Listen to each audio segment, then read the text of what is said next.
Bonjour, bonjour à tous. Nous poursuivons notre série d'entretiens et Christina et moi-même, bonjour Christina, et nous avons Bonjour le Marc. plaisir et l'honneur d'accueillir aujourd'hui Jean-Claude Trichet. Bonjour Jean-Claude Trichet. Bonjour. Donc Jean-Claude Trichet qui va nous parler de politique monétaire. Je pense que personne ne sera surpris que nous l'ayons fait venir pour parler de ce sujet. Donc Jean-Claude Trichet, bienvenue. Nous allons vous interroger d'abord un peu sur votre carrière, ensuite sur la politique monétaire, et puis Christina interviendra plus spécifiquement sur la dimension européenne des problèmes que vous avez eu à traiter. Donc je rappelle, Jean-Claude Trichet, vous êtes inspecteur des finances, vous avez commencé par des études d'ingénieur, vous êtes diplômé de l'école des mines de Nancy, ensuite vous avez fait l'ENA, qui ne s'appelle plus comme ça, mais enfin que tout le monde connaît. Vous en êtes sorti inspecteur des finances et vous vous êtes retrouvé à la direction du Trésor. Vous avez donc fait une carrière, vous avez été directeur de cabinet du ministre de l'économie et des finances, en la personne d'Édouard Balladur. Vous avez été directeur du Trésor, gouverneur de la Banque de France et président de la Banque centrale européenne. Et c'est comme ça que vous avez été connu au niveau international comme un des principaux banquiers centraux. Donc, je vais organiser cet entretien autour de cette carrière de banquier central, plus que de directeur du Trésor. Et la première question que je vais vous poser, c'est on utilise beaucoup de mots autour des banques centrales. Donc, je vais vous faire une sorte de glossaire, vous demander de réagir à ces mots. D'abord, un mot qui a été associé beaucoup à votre carrière et surtout à la période de la direction du Trésor, c'est désinflation compétitive. Est-ce que vous pouvez nous dire ce que vous entendiez par désinflation compétitive et pourquoi, à votre avis, c'était plus important que la correction par la dévaluation des travers d'une économie? D'abord, merci beaucoup de m'avoir invité. C'est un vrai plaisir d'être avec vous et de vous retrouver d'ailleurs parce qu'on a une longue coopération Absolument, et je m'en félicite, je m'en flatte. dans le passé. Donc, désinflation compétitive. Effectivement, je suis assez content finalement que ce concept ait percolé, si je puis dire, et qu'il soit retenu comme un concept important, comme vous venez de le faire en me posant la question. Comment la question se posait-elle à notre pays, puisque c'est dans notre pays que nous avons élaboré, disons, ce concept de désinflation compétitive. Nous nous trouvions dans une situation... En quelle année nous sommes là? Là, nous sommes, disons, en gros, au début de l'année 80, au moment où nous avons eu une expérience assez violente, disons, de politique monétaire et politique budgétaire et politique structurelle tout court assez originale, avec la venue au pouvoir de l'alternance que nous n'avions pas eu au cours de toutes les années d'avant. Donc, clairement, il y a eu à ce moment-là une expérience qui nous a conduit à connaître un certain nombre de problèmes, notamment sous l'angle de l'inflation, sous l'angle de la perte de confiance dans la monnaie, sous l'angle des dévaluations. Et donc, de manière, et c'est remarquable, bipartisane, le pays, au niveau de son gouvernement et de ses élites, après cette expérience qui n'a pas duré fort heureusement très longtemps, mais enfin qui a quand même duré 1 an et demi, 2 ans, a décidé de ne pas laisser aller les choses, de ne pas les laisser filer comme cela, et de reprendre, disons, le contrôle de sa propre évolution macroéconomique et de sa propre monnaie. Avec aussi, naturellement, la très très bonne raison qui était que le nouveau président de la République, qui avait commencé sans avoir d'idée réellement très arrêtée sur ce qu'allait être ou pouvait être sa stratégie européenne, au bout d'1 an et demi à 2 ans, a décidé qu'il devait engager le pays dans la voie beaucoup plus claire de la construction européenne, ce qui voulait dire un redressement de l'ensemble des politiques macroéconomiques menées au tout début de cette période socialiste.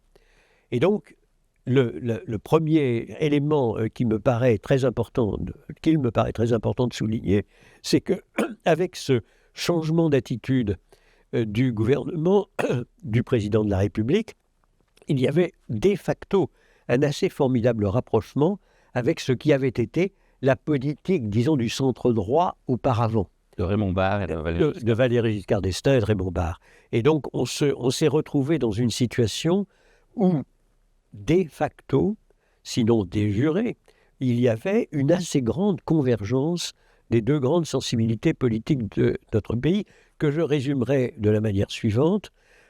Reprenons le contrôle de nos grands équilibres macroéconomiques, reprenons le contrôle de notre monnaie, et tout cela s'inscrit dans le contexte d'une construction européenne à venir. On ne pouvait pas déjà dire à l'époque qu'il s'agissait d'avoir la monnaie unique, mais on avait le mécanisme de change du système monétaire européen, et donc il n'y a pas eu, dans cette période difficile, pour autant d'abandon du mécanisme de change du système monétaire européen, qui avait été très largement voulu et créé par Giscard et Schmitt, le français et l'allemand. Donc on est dans le système monétaire européen, mais il apparaît clairement que si l'on veut aller plus loin dans la construction de l'Europe, il faut que l'on ait une stabilité monétaire. Et là, alors, intervient le concept de désinflation compétitive. Nous étions à un niveau d'inflation malheureusement très supérieur à celui des meilleures économies de l'Union européenne en termes de stabilité des prix, notamment des Allemands, des Néerlandais, d'un certain nombre de pays, et les Allemands étant essentiellement la grande économie avec laquelle il nous fallait converger si on voulait faire l'Europe. Donc l'idée d'avoir une stratégie qui nous conduise à retourner à un niveau de stabilité des prix qui puisse être considéré comme convenable et compatible avec l'objectif de construction européenne, et en même temps bien affirmer l'idée qu'il ne s'agissait pas pour autant de sacrifier notre économie ou de sacrifier notre compétitivité sur l'autel de la construction européenne, mais bien d'un même mouvement assurer la compétitivité coût du pays et la convergence monétaire emblématique, disons, de la convergence plus générale au sein des économies européennes. D'où ce concept. Alors si je le résume, il est assez simple finalement. Si vous ne faites pas attention à votre stabilité monétaire, vous allez évidemment avoir une inflation qui va galoper. L'inflation galopant par rapport à vos compétiteurs va vous conduire à avoir des coûts galopants, singulièrement si vous êtes dans un système de change fixe, bien qu'ajustable, mais fixe, avant l'ajustement. Donc vous perdez, avec votre inflation supérieure à celle des autres, de la compétitivité année après année. Naturellement, au bout d'un moment, vous regagnez votre compétitivité en dévaluant. La dévaluation a elle-même un coût politique, toujours observé comme étant assez important sur le plan, évidemment, du gouvernement du pays concerné. Et par ailleurs, vous ne rattrapez vraiment jamais la compétitivité que vous avez perdue parce que vous revenez à un niveau de compétitivité antérieur, vous regagnez celle que vous aviez perdue, mais vous avez eu une longue période de perte de compétitivité et vous recommencez évidemment immédiatement à partir du nouveau point d'entrée à reperdre de la compétitivité puisque vous ne vous préoccupez pas de votre stabilité monétaire, vous ne vous préoccupez pas de votre inflation. D'où l'idée selon laquelle, lorsque l'on est dans un système de ce genre, on ne peut que perdre indéfiniment. Et c'est ce que, je crois, notre pays avait observé dans les périodes précédentes. D'où cette idée, nous allons pratiquer une politique de désinflation, qui voulait dire une politique menant à une inflation qui soit compatible avec la convergence avec les autres grands pays européens. Notre principal compétiteur était l'Allemagne, reste d'ailleurs l'Allemagne, bien entendu, non seulement compétiteur, mais partenaire pour la construction et l'approfondissement de la construction européenne. Et par ailleurs, les Allemands nous avaient offert une merveilleuse démonstration du fait que l'on pouvait avoir une inflation plus faible, donc un maintien ou un renforcement de la compétitivité de manière absolument continue sur longue période, et tout en ayant une monnaie forte que je qualifiais à l'époque de monnaie nominalement forte, naturellement, mais de monnaie économiquement faible parce que compétitive, et compétitive grâce à l'inflation plus faible que celle des compétiteurs. D'où, encore une fois, cette idée qui a été un concept puissant, qui a animé toutes les sensibilités politiques de gouvernement dans notre pays, puisque l'expression stratégie de désinflation compétitive a été reprise A été partagé par... et par le centre-droit, disons, pour simplifier, centre-droit de gouvernement et centre-gauche de gouvernement. Et je crois qu'on a pu démontrer, en effet, sur la longue période, parce que les choses ne se font pas en l'espace d'un instant, qu'on pouvait en effet avoir à la fois une monnaie stable, créer les conditions permettant d'arriver à une construction européenne. L'euro est évidemment une illustration non seulement emblématique, mais considérable du succès, disons, de cette stratégie, et en même temps renforcer la compétitivité du pays. Alors, un autre mot qui est associé à votre gestion, même si c'est de façon assez critique et désagréable, c'est sadomonétarisme. On vous a accusé de faire des politiques monétaires trop restrictives par rapport à la réalité de l'inflation qu'il y avait en regard. Et donc, la question qu'on met souvent en avant, c'est est-ce que la politique monétaire est le moyen exclusif de lutter contre l'inflation? Et est-ce que la politique monétaire n'a d'effet que sur l'inflation? C'est-à-dire, est-ce que cette articulation politique monétaire, inflation, est aussi automatique que ce que pensent les banquiers centraux? Non, les banquiers centraux sont convaincus qu'ils ne peuvent pas tout régler et ils passent leur temps, et d'ailleurs cela leur est souvent reproché, à indiquer aux autres partenaires, c'est-à-dire au gouvernement, aux exécutifs, que la politique budgétaire est très très importante si l'on veut arriver à un optimum du point de vue du policy mix, du mélange, disons, de politique monétaire et de politique budgétaire. Ils passent leur temps, les uns et les autres, à dire que les politiques de renforcement de l'économie sous l'angle structurel sont absolument essentielles et que eux n'y peuvent rien. Et ils passent leur temps aussi à dire, le cas échéant, aux partenaires sociaux, soyez bien conscients des intérêts à long terme de vous-même, syndicats d'employés et d'ouvriers, dans une perspective de long terme. Il faut que vous soyez bien conscients que si vous contribuez vous-même à une spirale inflationniste, vous y perdez en dernière analyse, et surtout les éléments les plus faibles, les plus vulnérables, les plus défavorisés de nos économies y perdent beaucoup, car l'inflation est particulièrement cruelle à l'égard des plus défavorisés. Donc, il est faux de dire que, me semble-t-il, je parle avec prudence naturellement, que les banquiers centraux croient qu'ils sont les chefs d'orchestre de l'ensemble, disons, de ces résultats en matière d'inflation. Je suis moi-même très très convaincu que les banquiers centraux ne représentent qu'une fraction de ce qui est nécessaire pour arriver à un optimum en termes de politique économique. Ceci dit, on leur demande d'assurer la stabilité des prix, me semble-t-il, non seulement en Europe, mais aussi dans la quasi-totalité des pays du monde où ils pratiquent ce qu'on appelle le ciblage direct de l'inflation, qui consiste à dire aux banquiers centraux: ne vous préoccupez pas nécessairement de politique budgétaire, ne vous préoccupez pas de toutes les autres politiques, vous avez un job, votre job c'est de viser l'objectif en termes d'inflation.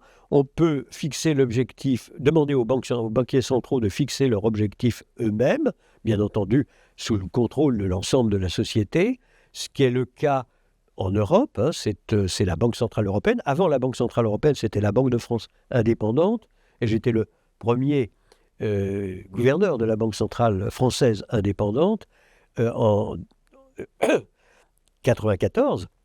Et là, nous avons fixé autour de 2% comme étant notre définition, disons, de la stabilité des prix. On n'était pas, ni en Europe, ni en Europe aujourd'hui, ni en France à l'époque, des partisans du ciblage direct d'inflation. Nous donnions plutôt une définition de la stabilité des prix qui était moins de 2, proche de 2, disons, et aujourd'hui c'est à 2%, autour de 2%. D'autres banques centrales, mais elles sont très peu nombreuses, ont plusieurs objectifs. C'est le cas en particulier aux États-Unis, où la loi américaine donne comme objectif à la Banque centrale à la fois la stabilité des prix, mais aussi le chômage le plus faible possible. Est-ce que c'est compatible? Est-ce que c'est possible? Alors, ça vous paraît possible, ou est-ce que c'est une vue de l'esprit de considérer qu'on peut atteindre les deux?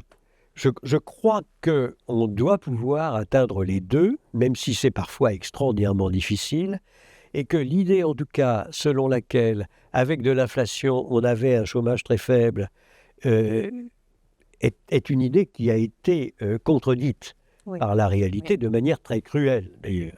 Donc on a fait l'expérience, on a vu, c'est l'expérience la plus cruelle qu'on ait eue dans le passé, celle de la stagflation consécutive au premier choc pétrolier, au second choc pétrolier, où on a vu qu'une vision trop naïve des choses en disant il y a simplement un arbitrage à faire entre la stabilité des prix et, disons, le plein emploi.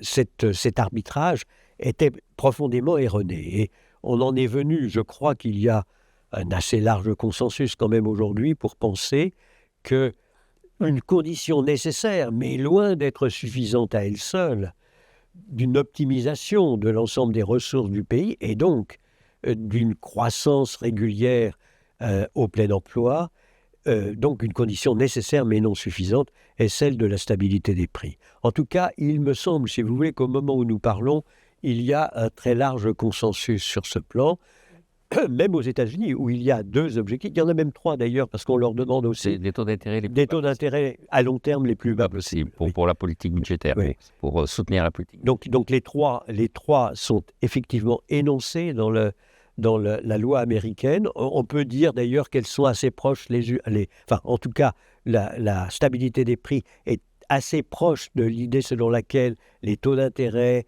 de long terme doivent être les plus bas possibles, parce que si votre monnaie inspire confiance, naturellement, vos prêteurs vont vous donner des spreads, des marges qui seront les plus basses possibles. Donc il y a un lien très étroit entre le premier et le troisième objectif, si je puis dire. Quant au second, effectivement, je suis très frappé de voir que quand j'étais moi-même banquier central, soit en France, soit à la Banque centrale européenne, et je l'ai été sans interruption finalement pendant 18 ans d'affilée, aux États-Unis, la rhétorique était « n'oublions jamais que la stabilité des prix est une condition nécessaire, sinon suffisante, d'arriver à un chômage aussi faible que possible, un emploi aussi plein que possible ». Donc il n'y a pas de désaccord, me semble-t-il, au niveau des banquiers centraux, même s'il y a des débats, et c'est parfaitement légitime. Et je pense que dans nos démocraties politiques et aussi dans nos démocraties d'idées, où toutes les idées doivent être testées, discutées, je peux très bien comprendre, si vous voulez, que certains disent « mais non, c'est pas tout à fait comme ça, il y a quand même un arbitrage possible, etc. » En dernière analyse, il faut juger aux résultats. Oui, ça c'est sûr. Est-ce que les résultats ça, c'est sûr. sont convenables par rapport à ce qui avait été affiché a priori, premièrement. Deuxièmement, est-ce que les gens considèrent qu'effectivement la stabilité des prix a pu être assurée? Et de ce point de vue-là, je crois pouvoir dire qu'effectivement, et en France et en Europe, on a le sentiment que on est arrivé à peu près, en France c'est flagrant, en Europe de la zone euro, c'est également très flagrant que lorsque vous regardez l'inflation moyenne annuelle, depuis la création de l'euro, vous arrivez à quelque chose qui, au moment où nous parlons, est peut-être un tout petit peu au-dessus de 2%, parce qu'il y a eu cette bosse d'inflation dans la période la plus récente. D'après mes derniers calculs, on est à 1,8% depuis 2002, en moyenne. Alors, je m'en remets à vos calculs, monsieur le professeur. Et donc, avouez que pour des gens qui ont commencé en disant moins de 2, mais proche de 2, faire 1,8, c'est pas mal. Et quand on interroge les gens, alors eux considèrent qu'il y a toujours trop d'inflation. Donc, on ne peut pas dire, si vous voulez, que nous avons, de ce point de vue-là, une grande anomalie et que nous avons été ultra-orthodoxes. Nous n'avons pas été aussi successful que la plupart de nos concitoyens l'auraient espéré. Mais je crois qu'ils ont quand même raison d'être exigeants à l'égard des banquiers centraux et à l'égard de ceux qui pilotent leur économie. Mais je crois qu'on peut dire, en gros, si vous voulez, que nous avons fourni ce que nous avions dit que nous allions fournir. Et en démocratie, c'est quand même essentiel. Alors cet arbitrage dont vous avez parlé, qu'on appelle, que pour les étudiants, on appelle l'arbitrage de Phillips, il a été un peu réintroduit d'une façon indirecte au travers de ce qu'on appelle des formules de Taylor. C'est-à-dire l'idée que le taux d'intervention de la Banque centrale doit tenir compte de l'inflation objective, de la croissance potentielle de l'économie, mais aussi de la position dans le cycle. C'est-à-dire, il y a des périodes où, effectivement, il faut être moins rigoureux parce que l'économie, la conjoncture est moins porteuse. Est-ce que vous considérez que c'est un progrès ou que là aussi c'est un artifice, ces formules qui essaient de regarder la position de l'économie sur un plan strictement conjoncturel dans le cycle économique? Non, je crois que c'est très bienvenu, je crois que c'est très sérieux. Et je considère moi-même que comme référence possible permanente, la formule de Taylor est une bonne formule que d'ailleurs, de mon temps, et c'est toujours le cas maintenant, on avait toujours en tête avant de prendre les décisions dont nous croyions qu'elles s'imposaient, qu'elles étaient les bonnes. Il est absolument clair que assurer la stabilité des prix, et c'est d'ailleurs un peu le reproche que nous avions toujours fait et que j'ai toujours fait à un ciblage direct d'inflation entendu au sens trop mécanique du terme. Parce que si en effet vous en êtes là, alors il y a des périodes dans le cycle qui vous conduiraient à être soit beaucoup trop laxiste, soit beaucoup trop orthodoxe, inutilement. Moi, j'ai connu des périodes où nous avions une inflation nominale à 4%. Ben, c'était comme ça. J'avais plutôt la réputation d'être assez orthodoxe. Oui, sadomonétariste, comme je disais tout à l'heure. Je ne démentirais pas. Et pour autant, il fallait considérer l'ensemble des éléments, et soit le cycle, soit les chocs qu'on pouvait avoir dans le domaine des matières premières, qui sont particulièrement difficiles à absorber naturellement et qui vous conduisent à penser, et j'ai toujours pensé qu'il ne fallait pas s'attacher aux résultats nominaux, simplement, bien sûr, mais regarder beaucoup plus profondément comment évoluait l'inflation sous-jacente et quels étaient en effet l'ensemble des autres éléments qui vous permettent de prendre telle ou telle décision. Encore une fois, le jugement, il se porte sur le moyen-long terme. Si vraiment vous êtes avec une inflation beaucoup trop basse, alors c'est qu'il y a quelque chose qui ne va pas. Si vous êtes dans un système d'inflation spiralant à un niveau qui est nettement trop élevé au regard de la stabilité économique de long terme de votre économie, alors ça ne va pas du tout. Je crois pouvoir dire que, en France, depuis la période que j'évoquais avec mes prédécesseurs, et aujourd'hui, depuis en tout cas la monnaie unique en Europe, il me semble qu'on a su préserver, même dans des périodes extraordinairement difficiles. J'ai eu moi-même, comme je vous le disais, des périodes difficiles, d'inflation nominale élevée, qui présentent quand même un très très gros inconvénient, c'est-à-dire qu'elles convainquent, si elles sont durables, l'ensemble de nos concitoyens qu'on ne peut plus faire confiance à la monnaie, qu'on ne peut plus faire confiance à sa capacité de revenir à la stabilité des prix, et que donc on doit se prémunir avec des marges et des marges de risque supplémentaires, des risques d'inflation supplémentaires à venir. Et ceci est vrai aussi bien des spécialistes de finance, de l'ensemble des épargnants et des investisseurs, mais c'est vrai aussi des syndicats, bien sûr. Si les syndicats voient qu'il y a une bosse d'inflation, mais ils ne sentent pas la volonté de la Banque centrale de revenir à la stabilité des prix, ils n'ont aucune raison de se dire « c'est pas la peine que je demande sur longue période des augmentations spectaculaires ». Enfin bref, la confiance que l'ensemble des agents économiques et de nos concitoyens doivent avoir dans la volonté et la détermination de la Banque centrale à assurer cette stabilité des prix, sans bien entendu aller à la déflation, qui serait au contraire. D'ailleurs, les banques centrales ont bien montré qu'elles étaient capables de lutter contre la déflation dans des périodes extrêmement difficiles et par des moyens sur lesquels nous reviendrons peut-être, mais qui sont assez... Je viens justement, avant de donner la parole à Christina sur l'Europe, avec une forme de transition, quantitative easing. Qu'est-ce qu'on entend par là et qu'est-ce que vous en pensez,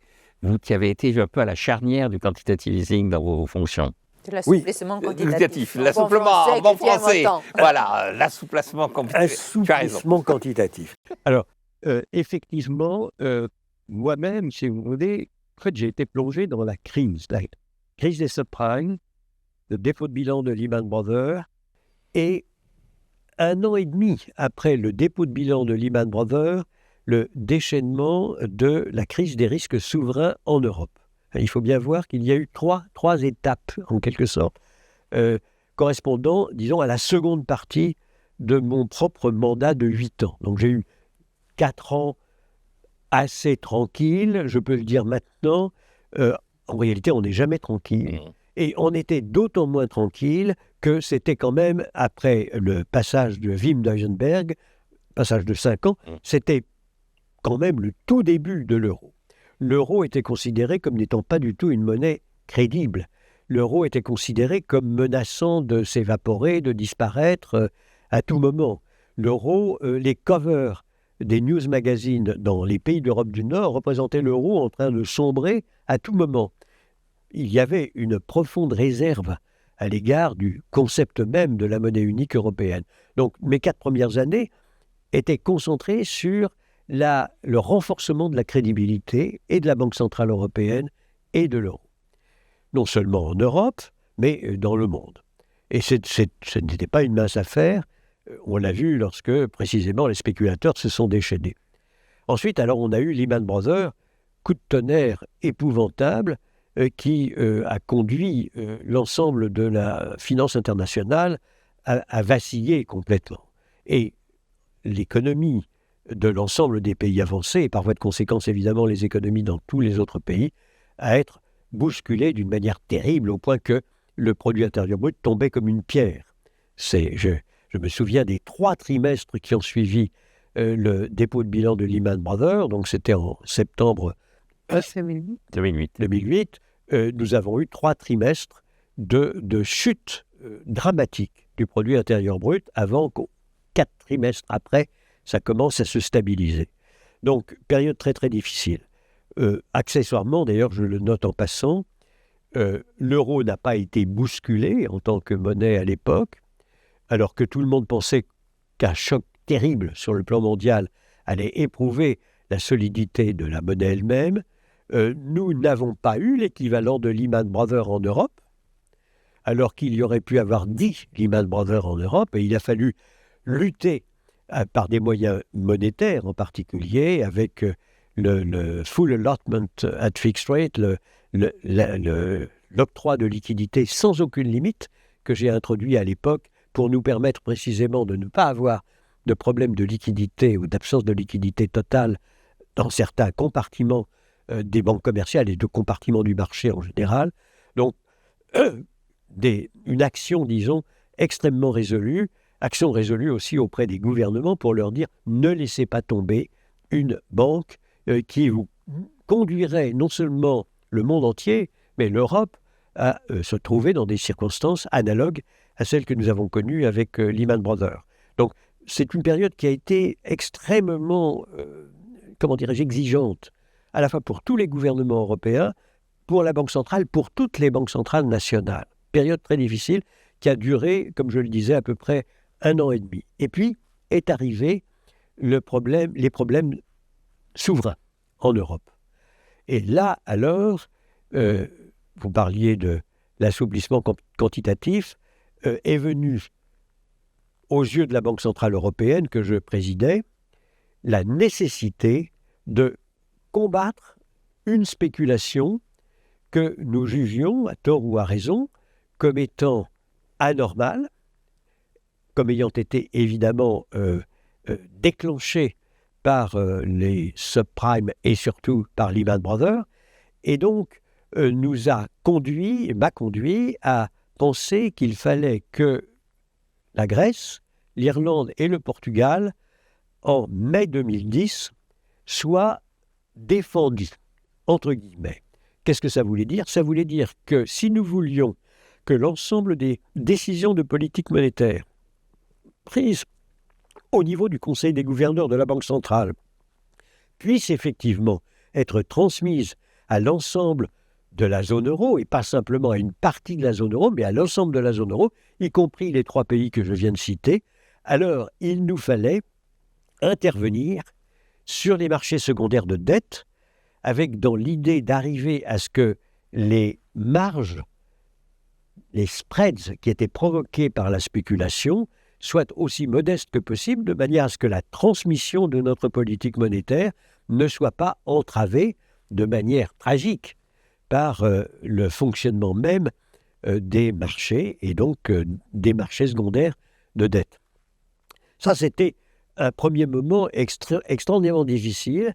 Il n'était pas facile de prendre cette décision. On l'appelait dans notre jargon une décision dite SMP, comme ce sont des acronymes anglo-saxons je ne les décline pas, mais enfin, nous sommes intervenus pour 220 milliards d'euros. C'était quand même un coup de tonnerre sur le plan mondial. La Banque centrale européenne s'engageait dans une activité très importante sur les marchés secondaires de dette publique, alors même que dans beaucoup de pays, l'idée avait été accréditée que la Banque centrale européenne était là pour gérer une monnaie unique. On avait fusionné des monnaies, on n'avait absolument pas fusionné des budgets, ni fusionné des signatures budgétaires.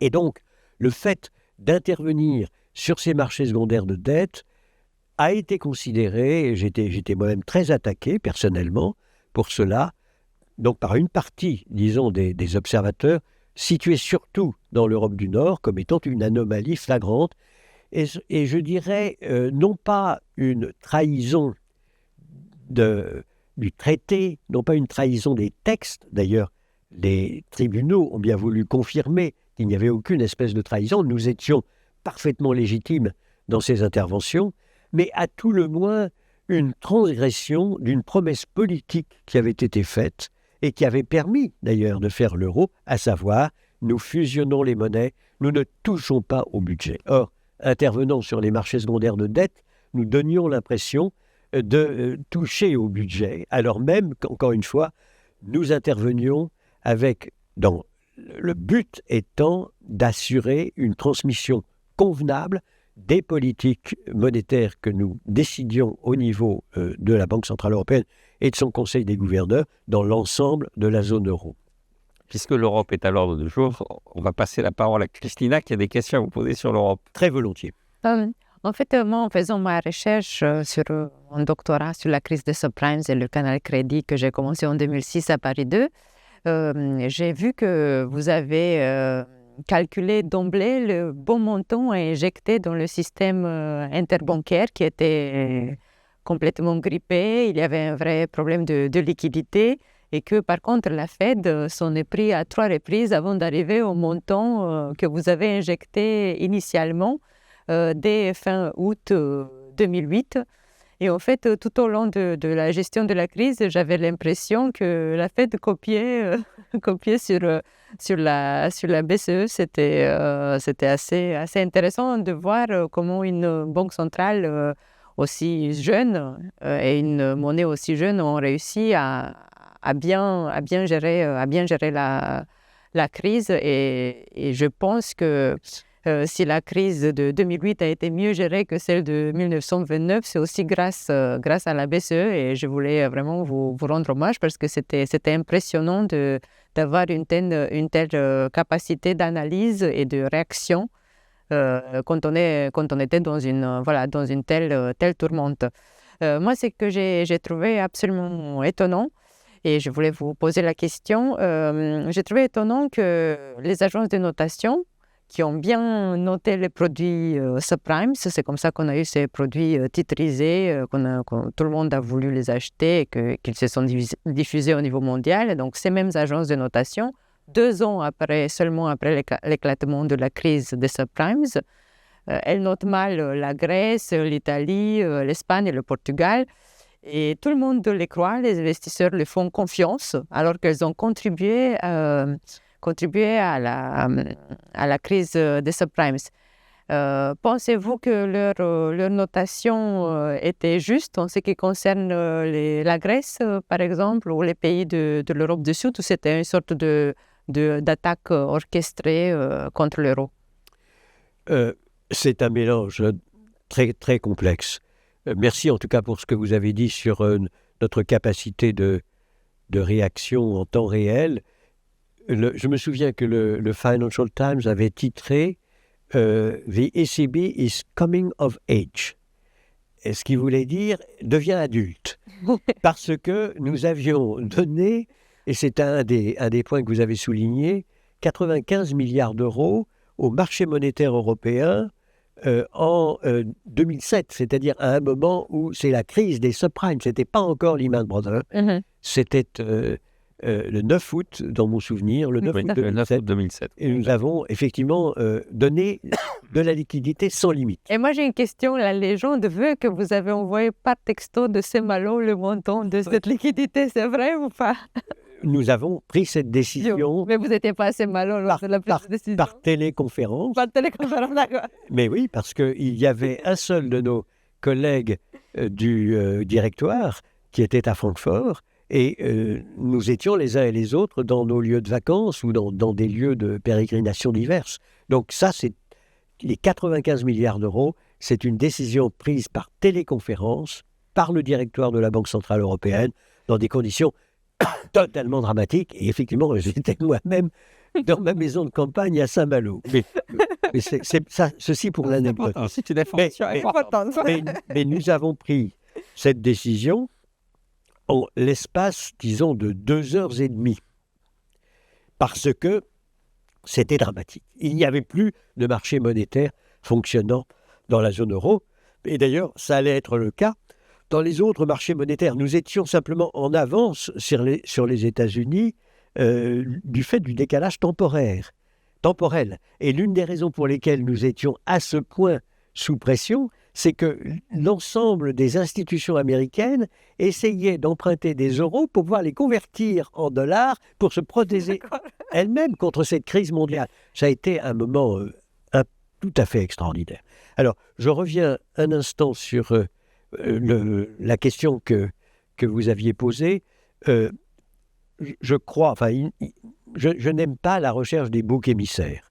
C'est un fait qu'on peut trouver un joli bouc émissaire dans les agences de notation qui ont trouvé qu'il y avait du AAA partout, alors que l'expérience a montré que nous avions affaire dans certains des instruments financiers qui ont été utilisés dans les subprimes. Nous avions affaire au contraire à des instruments qui étaient incroyablement vulnérables et incroyablement dangereux. Et il est vrai aussi qu'il y avait dans ce qui s'est passé en Europe à la fois des éléments, hélas, objectifs et des éléments correspondant, si vous voulez, au désir d'une large partie du marché de se dire c'est le bon moment, on va gagner de l'argent en pratiquant le shorting de l'ensemble de ces signatures européennes, signatures souveraines européennes. Je dis qu'il y a des deux, parce que c'est un fait qu'il y avait eu, dans les premiers temps de l'euro, un relâchement des disciplines, un relâchement des disciplines du pacte de stabilité et de croissance, qui avait conduit certains pays, finalement, tout compte fait, à avoir 15% du produit intérieur brut, de leur produit intérieur brut, comme déficit budgétaire. Et qu'ils avaient conduit aussi à avoir 15% du produit intérieur brut comme déficit extérieur. Donc, twin déficit, même tarif, si je puis dire, 15% du produit intérieur brut. Donc, quand vous êtes dans cette situation-là, malheureusement, il est regrettable, mais pensable, qu'un certain nombre d'investisseurs, de prêteurs se disent « mais est-ce qu'on va bien être remboursé ?» Et donc, il y avait des éléments objectifs, incontestables, dans la crise qui nous a frappés. Je peux les documenter, puisque moi-même, si vous voulez, dès l'année 2005, début de l'année 2005, j'avertis l'ensemble des gouvernements européens de la zone euro, attention, nous avons des divergences qui sont constantes depuis la création de l'euro en termes de compétitivité coût, et voilà les chiffres. Dans différents pays, nous étions à tel niveau au moment de la création de l'euro, et voilà où nous en sommes maintenant, et vous ne serez pas étonnés que j'ai pu démontrer à l'époque que l'Allemagne avait formidablement renforcé sa compétitivité quand, comme par hasard, la Grèce, l'Irlande et le Portugal avaient considérablement diminué leur propre compétitivité. Bref, il y a eu des signaux d'alarme, mais évidemment, tant que le marché était incroyablement accommodant, bienveillant à l'égard de la zone euro, il est très difficile de prendre sur soi de pratiquer des corrections qui sont toujours très difficiles, appellent évidemment coût politique associé au redressement. Un redressement, qui apparaît, si vous voulez, comme n'étant pas justifié par des circonstances objectives, est toujours très difficile à opérer. Bref, pour répondre et conclure sur votre question, il y avait les deux éléments. On peut dire, ex post, que la Grèce a dû effectivement rééchelonner sa dette.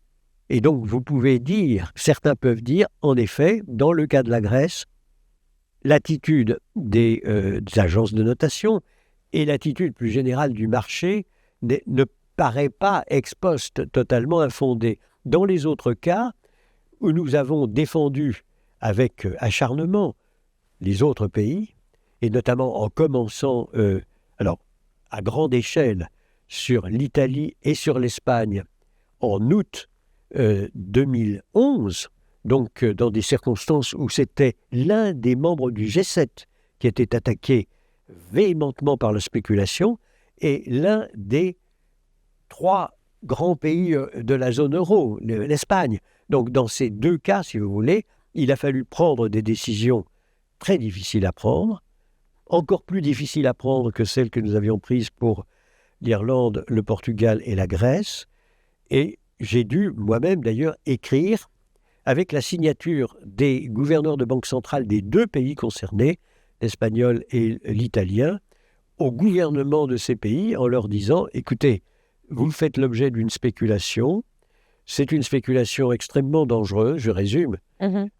Nous allons faire tout ce que nous pensons devoir faire pour assurer une transmission correcte de la politique monétaire dans l'ensemble de la zone euro et donc en particulier dans vos pays. Mais si vous voulez gagner contre la spéculation, voilà, à notre avis, ce que vous pourriez faire. » Et j'avais dit aux 2 premiers ministres en question, ce n'est pas une condition de notre intervention, c'est une observation sur ce qui nous paraîtrait optimal compte tenu de vos propres responsabilités. Je dois dire que nous avons gagné contre la spéculation. C'est vrai. Et pas nous tout seuls, bien sûr. Et là, on rejoint peut-être une question qui a déjà été posée, parce que les pays en question ont engagé des actions qui sont apparues comme crédibles aux yeux de l'ensemble des épargnants et des investisseurs internationaux. Quand je regarde la dynamique de l'euro, vous trouviez que ce n'était pas une monnaie crédible au début. Néanmoins, quand on regarde son évolution dans les réserves de change mondiales, on voit que l'euro arrive presque à 30% des réserves de change mondiales avant la crise de la dette, des dettes publiques européennes. Désormais, on est plus autour de 20%. Est-ce que vous pensez que sans cette crise, on aurait pu arriver au même niveau que le dollar? Est-ce qu'on paye encore? C'est une bonne question. C'est une bonne question. C'est vrai que l'euro, dans la première période, qui veut dire que la première période, d'ailleurs, a été très bien réussie objectivement, aussi bien par mon prédécesseur Wim Duisenberg que par moi-même. Je vous ai dit que lui était là pour 5 ans, moi pour 4 ans. Donc, au bout de 9 ans, on apparaissait comme ayant, en effet, une monnaie très crédible. Alors, une monnaie très crédible, mais qui, pour autant, ne pouvait pas s'appuyer sur une signature unique. La force du dollar, c'est qu'il y a les treasuries, c'est-à-dire les bons du Trésor américain, les obligations du Trésor américain qui sont signées Trésor américain et qui donnent une liquidité et une profondeur au marché de New York en dollars à laquelle nous ne pouvons pas prétendre parce qu'en France, vous avez l'euro qui est la monnaie de dénomination des OAT françaises, du Bund allemand, des valeurs du Trésor espagnol, italienne, etc., etc. Pour vous donner un ordre de grandeur, tout ceci évolue en permanence, il faut toujours réexaminer les choses, mais je pense que en niveau, si vous voulez, de transactions journalières, nous sommes probablement sur chacun des segments du marché européen, segments donc verticalement séparés par les signatures des trésors, nous sommes peut-être 15 fois moins liquides et profonds qu'on ne peut l'être en dollars à New York. Donc ça fait une différence absolument gigantesque qui fait qu'on ne boxe pas dans la même catégorie.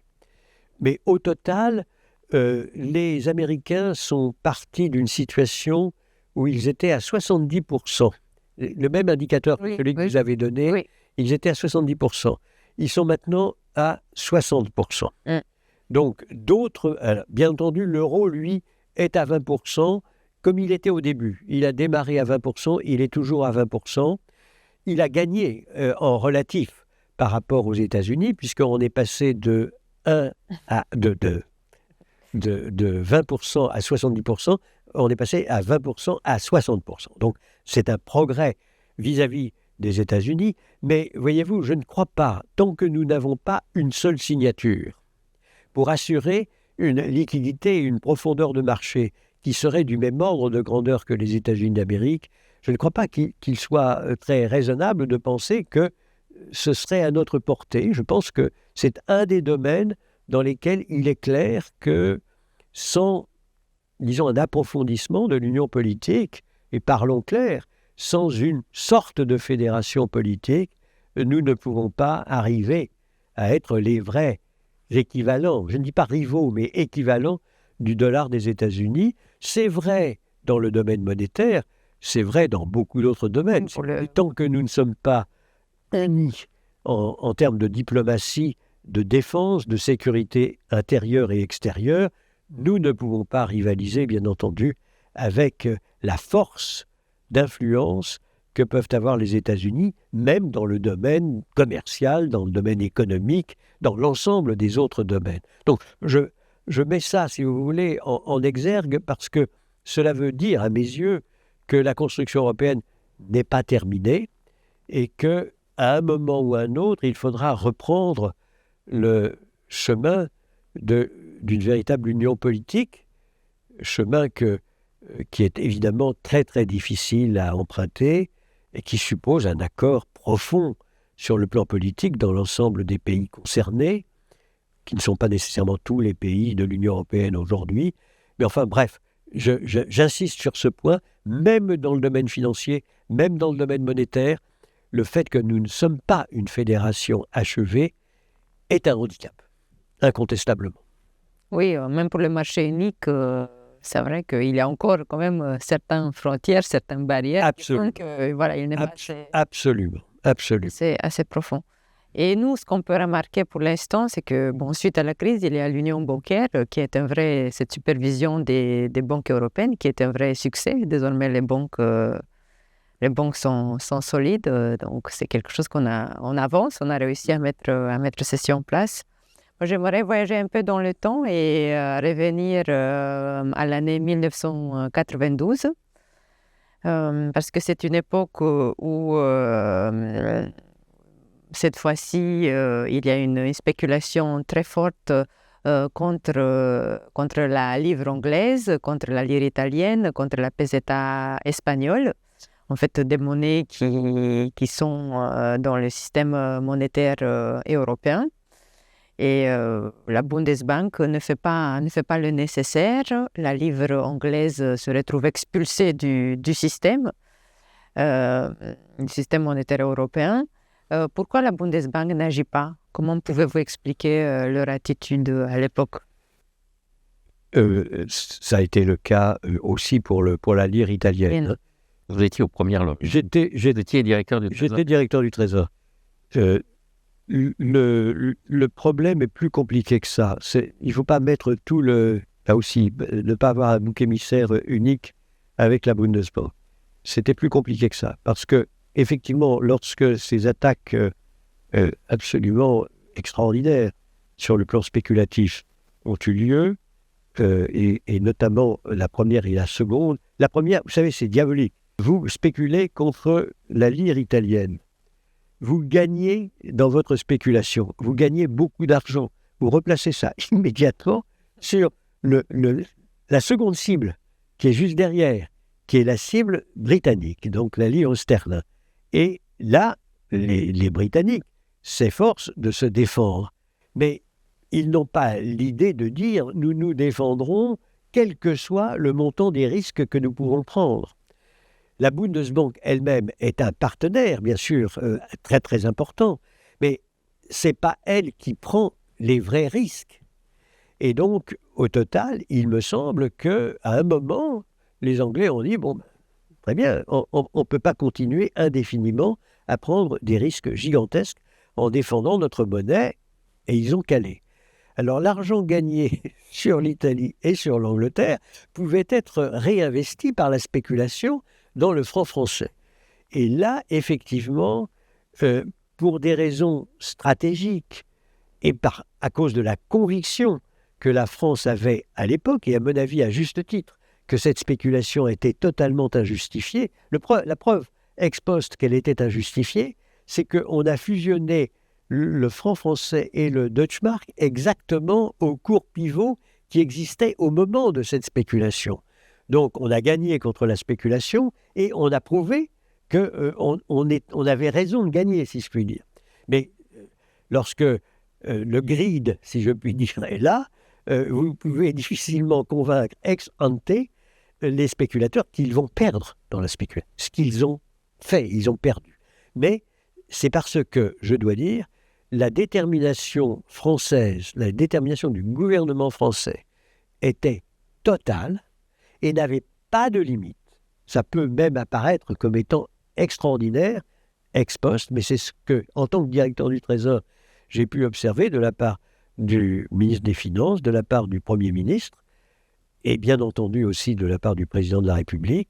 Et donc là, il y avait une détermination totale, et c'est un fait, nous avons obtenu de nos partenaires allemands qu'il puisse y avoir des déclarations communes qui ont montré que c'était finalement le cœur, le noyau central du système monétaire européen que j'ai déjà évoqué, celui qui avait été créé par Schmitt et Giscard, qui était en cause.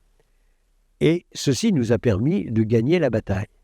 Et donc, de gagner de l'argent, parce que lorsque vous contre-spéculez et que vous gagnez, c'est formidable. Il y a une récompense, en plus, si vous voulez, de la joie d'avoir fait plier la spéculation. À juste titre, encore une fois, je crois que tous les éléments ultérieurs l'ont démontré. En plus, vous gagnez de l'argent. Et c'est d'ailleurs comme ça que la spéculation comprend qu'il faut quand même faire attention. Il n'y a pas que l'espoir d'un gain formidable, immédiat. Quand on a la mémoire du fait qu'on a perdu de l'argent, c'est Ça joue. Jurisprudence. Très très bon vaccin contre des mesures, enfin des opérations futures qui apparaîtraient comme étant opportunes, mais qui en réalité ne le sont pas. Donc voilà en gros, j'ai résumé l'extrait. Vous pensez que si les Britanniques avaient insisté comme les Français pour que l'Allemagne fasse les mêmes déclarations et livre les devises, ils auraient eu une chance? Je crois que la première chose, me semble-t-il, c'était en effet la détermination absolue ou pas, excessive ou pas. Encore une fois, on peut toujours refaire l'histoire et dire, mais quand même, c'était incroyablement audacieux que de risquer autant de prendre autant de risques, si vous voulez, dans cette opération. Mais je l'ai vécu. Je sais que c'est comme ça qu'en effet, elle a été considérée.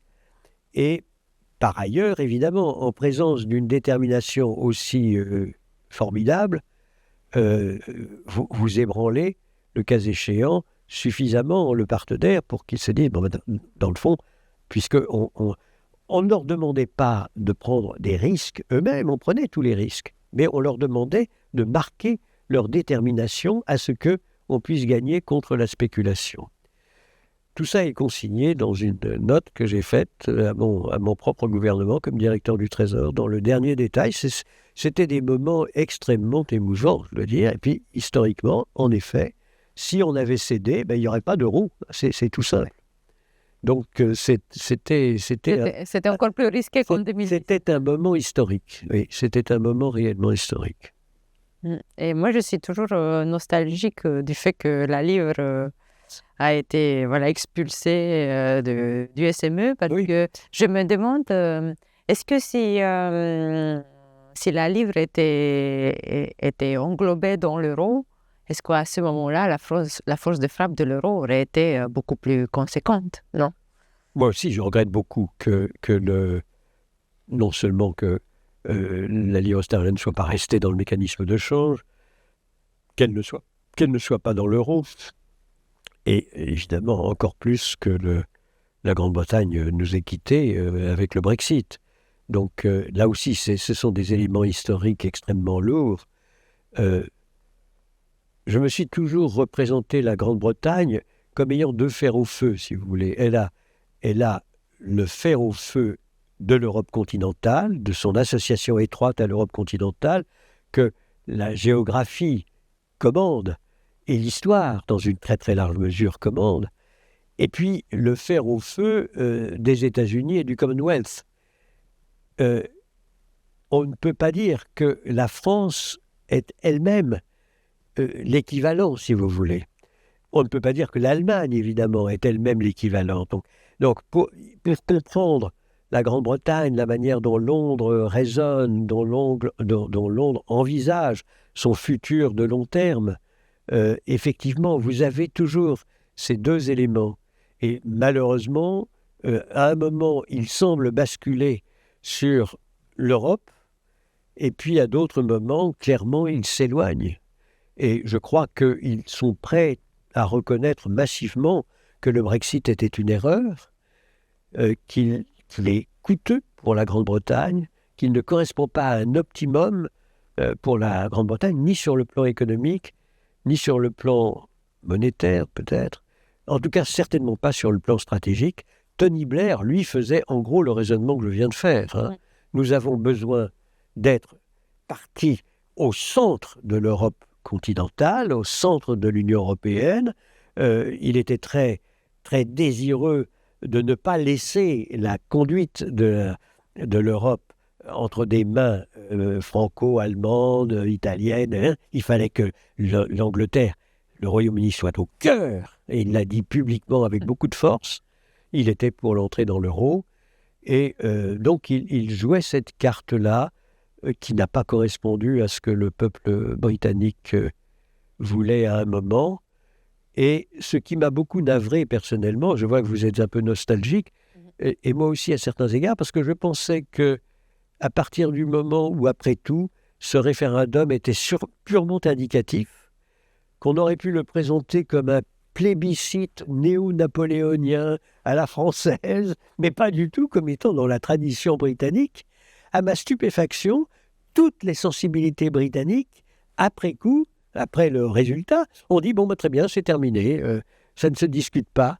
Donc, ils ont légitimé un référendum, un plébiscite à la française de manière absolument incroyable, j'ai trouvé, puisqu'ils avaient quand même critiqué pendant tout le 19e siècle, le début du 20e, oui, absolument. Les plébiscites de Napoléon III. À la française, de Napoléon Ier, de Napoléon III. Ah oui, Napoléon III. Donc voilà, Écoutez, on les regrette. Nous arrivons au terme de cet entretien. Nous allons vous remercier. Surtout, ça se termine sur une note nostalgique. Les Anglais nous manquent. Nous sommes trois autour de cette table. Dire les Anglais nous manquent. Oui, je nuance un tout petit peu. Oui, bon, on fait très bien. Alors, nuançons. Les Anglais pourraient nous manquer.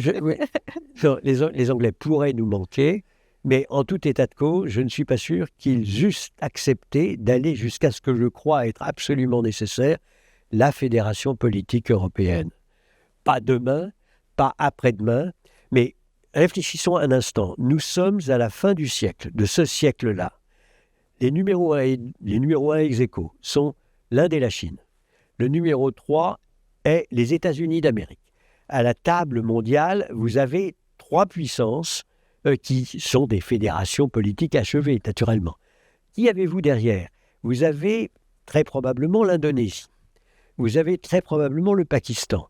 Ensuite, alors ça se discute, vous avez entre le Nigeria, le Brésil, le Mexique, le Vietnam sera très très haut, beaucoup plus haut qu'on ne le pense, au niveau des puissances, fédérations politiques achevées.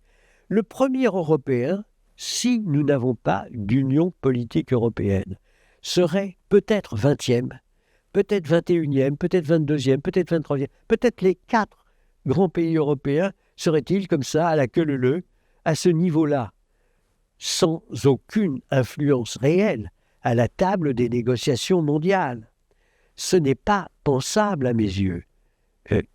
ce qui est pensable, c'est que nous puissions disputer à l'Indonésie la 4e place dans le hit parade des puissances géostratégiques mondiales, si nous voulons exister, si nous voulons que notre culture puisse exister.